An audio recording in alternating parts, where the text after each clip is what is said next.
ನಮಸ್ಕಾರ ಬಂಧುಗಳೇ. ಮಾನ್ಯ ಡಿ ವಿ ಜಿಯವರ ಮಂಕುತಿಮ್ಮನ ಕಗ್ಗ. ದಿನಕ್ಕೊಂದು ಕಗ್ಗದ ಸರಳ ತಾತ್ಪರ್ಯದೊಂದಿಗೆ ನಾನು ನಿಮ್ಮೊಂದಿಗೆ ಕರುಣಾಕರ ಬಳಕೋರು. ಇಂದಿನ ಕಗ್ಗ: ಹೃದಯ ಜೀವನಕ್ಕೆ ಇನಿತು ಬೆಲೆ ಇರದೆ ಫಲವಿರದೆ. ಹೃದಯ ಜೀವನಕ್ಕೆ ಇನಿತು ಬೆಲೆ ಇರದೆ ಫಲವಿರದೆ. ಮಧುರ ಭಾವ ಪ್ರೇಮ ದಯೆಲ್ಲ ಬರಿದೆ. ಮಧುರ ಭಾವ ಪ್ರೇಮ ದಯೆಲ್ಲ ಬರಿದೆ. ವಿಧಿ ಅಂಗಡಿಯೋಳು ಅದನ್ನು ಕಸವೆಂದು ತಳ್ಳುವಡೆ. ವಿಧಿ ಅಂಗಡಿಯೋಳು ಅದನ್ನು ಕಸವೆಂದು ತಳ್ಳುವಡೆ. ಬದುಕಿನಲ್ಲಿ ತಿರುಳೇನು, ಬದುಕಿನಲ್ಲಿ ತಿರುಳೇನು ಮಂಕುತಿಮ್ಮ. ಹೃದಯವಂತರಾಗಿರುವ ಸಹೃದಯ ಬಂಧುಗಳೇ, ಪ್ರಕೃತಿಯ ನಡುವೆ ಜನ್ಮ ತಳೆದಿರುವ ಪ್ರತಿಯೊಂದು ಜೀವಿಗೂ ಭಾವನೆಗಳಿವೆ. ಜೀವಿಗಳು ಈ ಸಮಾಜಕ್ಕೆ ಅಪಾಯವಲ್ಲ. ಅದರಲ್ಲೂ ವಿಶೇಷವಾಗಿ ಮನುಷ್ಯನಿಗೆ ಬುದ್ಧಿ ಮತ್ತು ಭಾವ ಇದೆ. ಹಾಗಾಗಿ ಅವನನ್ನು ಸಂಘಜೀವಿ ಅಂತ ಕರೀತಾರೆ. ಆದರೆ ಅವನು ಸ್ವಲ್ಪ ಅಪಾಯಕಾರಿ. ಈತ ಏಕಾಂಗಿಯಾಗಿ ಬದುಕಲಾರ. ಎಲ್ಲರ ನಡುವೆ ಅಂದರೆ ಸಂಸಾರ, ಕುಟುಂಬ, ಸಮಾಜ ಹೀಗೆ ಎಲ್ಲವನ್ನೂ ಒಳಗೊಳ್ಳುತ್ತಾ ತನ್ನ ಮನದಾಳದ ಅದೆಷ್ಟೋ ಭಾವನೆಗಳನ್ನು ಮುಖ್ಯವಾಗಿರಿಸಿಕೊಂಡು ಬೇರೆ ಬೇರೆ ನೆಲೆಗಳಲ್ಲಿ ಅಪ್ಪ, ಅಮ್ಮ, ಗಂಡ, ಹೆಂಡತಿ, ಸಹೋದರ, ಸಹೋದರಿ, ಕುಟುಂಬದವರು, ಸ್ನೇಹಿತರು ಹೀಗೆ ಎಲ್ಲರೊಂದಿಗೆ ಭಾವ ಪ್ರಪಂಚವನ್ನು ಕಟ್ಟಿಕೊಳ್ಳುತ್ತಾ ಹೋಗುತ್ತಾನೆ. ಒಂದು ಕಾಲದಲ್ಲಿ ಅಜ್ಜ ಮತ್ತು ಅಜ್ಜಿಯ ಒಂದು ಪ್ರೀತಿಯ ಭಾವನೆಗಳು ಅದ್ಭುತವಾಗಿತ್ತು. ಆ ಪ್ರಪಂಚವೇ ನಮ್ಮ ಒಂದು ಬದುಕನ್ನು ವಿಸ್ತಾರವಾಗಿ ಕಟ್ಟಿಕೊಡ್ತಾ ಇತ್ತು. ಆದರೆ ಇಂದು ಆ ಅಜ್ಜನ ಅಜ್ಜಿಯ ಪ್ರೀತಿ ಅಟ್ಟವೇರಿದೆ ಅಂತ ಎಲ್ಲೋ ಒಂದು ಕಡೆ ನಮಗೆ ಅನಿಸ್ತದೆ. ಯಾಕಂದರೆ ನಮ್ಮ ಪ್ರೀತಿಗಳೆಲ್ಲವೂ ಇವತ್ತು ತೋರಿಕೆಯ ಭಾವವಾಗಿ ಹೆಚ್ಚುತ್ತಿದೆಯೇ ಎನ್ನುವಂಥ ಪ್ರಶ್ನೆ ನಮ್ಮಲ್ಲಿ ಹುಟ್ಟಿಕೊಳ್ತದೆ. ಸಂಬಂಧಗಳು ಬಿರುಕು ಬಿಟ್ಟು ಸಂಗತಿಗಳು ಬಹಳಷ್ಟು ಕ್ಷೀಣಿಸ್ತಾ ಇದ್ದಾವೆ. ಕಾರಣ ಇಲ್ಲಿ ಭಾವನೆಗಳಿಗಿಂತ ಬುದ್ಧಿಯೇ ಪ್ರಧಾನವಾದಾಗ ಭಾವನೆಗಳು ದೂರವಾಗಿ ಹಣ, ಸಂಪತ್ತು, ಅಧಿಕಾರ, ವ್ಯಾವಹಾರಿಕವಾಗಿ ನಮ್ಮನ್ನು ನಾವು ತೆರೆದುಕೊಳ್ತಾ ಇದ್ದೀವಿ.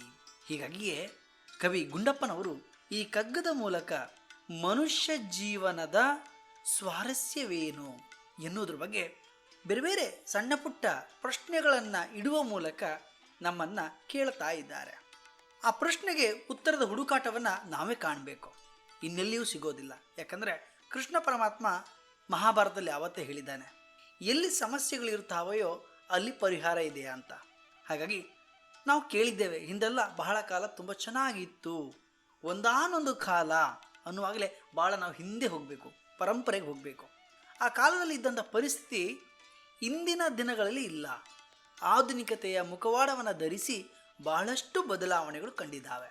ಹೆಚ್ಚಿನವರು ಹೇಳ್ತಾರೆ ಕಾಲ ಬದಲಾಗಿದೆ ಎಂದು. ಇದು ಸಂಪೂರ್ಣ ಶುದ್ಧ ಸುಳ್ಳು. ನನ್ನ ಪ್ರಕಾರ ಕಾಲ ಬದಲಾಗಿಲ್ಲ. ಕಾಲ ಇದ್ದ ಹಾಗೆ ಇದೆ. ಬದಲಾಗಿ ಮನುಷ್ಯನು ಇಲ್ಲಿ ಬದಲಾವಣೆ ಆಗಿದ್ದಾನೆ. ಅವನ ಜೀವನ ಶೈಲಿ ಬದಲಾವಣೆ ಆಗಿದೆ. ಅವನ ಆಲೋಚನಾ ಕ್ರಮಗಳು ಬದಲಾವಣೆ ಆಗಿದ್ದಾವೆ. ಇದು ಒಪ್ಪಿಕೊಳ್ಳಲೇಬೇಕು. ಆದರೆ ಎಷ್ಟೋ ಮಂದಿ ಇದಕ್ಕೆ ಒಪ್ಪಿಕೊಳ್ಳಲಿಕ್ಕೆ ಸಿದ್ಧರಿಲ್ಲ. ಅಂದರೆ ಮನುಷ್ಯನೇ ಇವತ್ತು ಸೃಷ್ಟಿ ಮಾಡಿಕೊಂಡಿರುವಂಥ ಈ ಜಗತ್ತಿನ ಒಳಗಡೆ ಅವನೇ ಸಮಸ್ಯೆ ಸುಳಿಯಲ್ಲಿ ಸಿಲುಕಿದ್ದಾನೆ.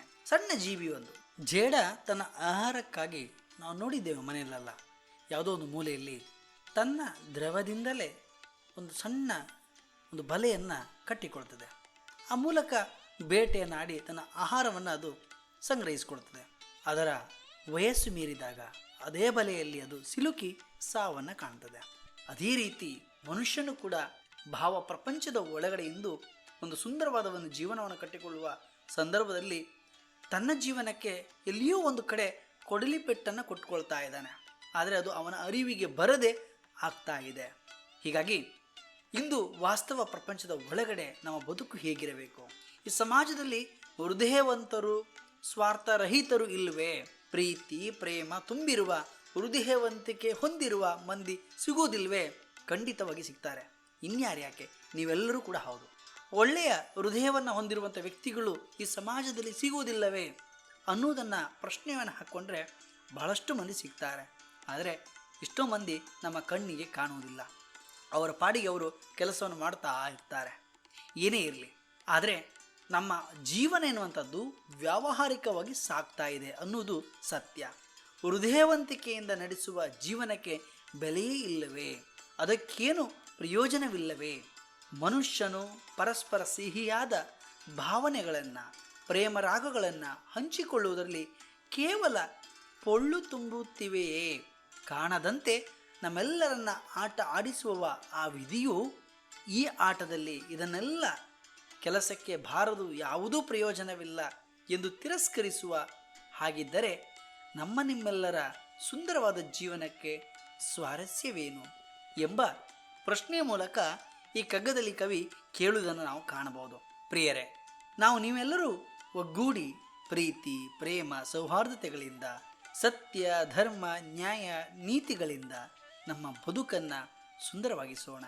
ನಿಷ್ಕಲ್ಮಶವಾದಂಥ ಭಾವನೆಗಳನ್ನು ತುಂಬಿಕೊಂಡು ಸರ್ವರಿಗೂ ಹಂಚೋಣ.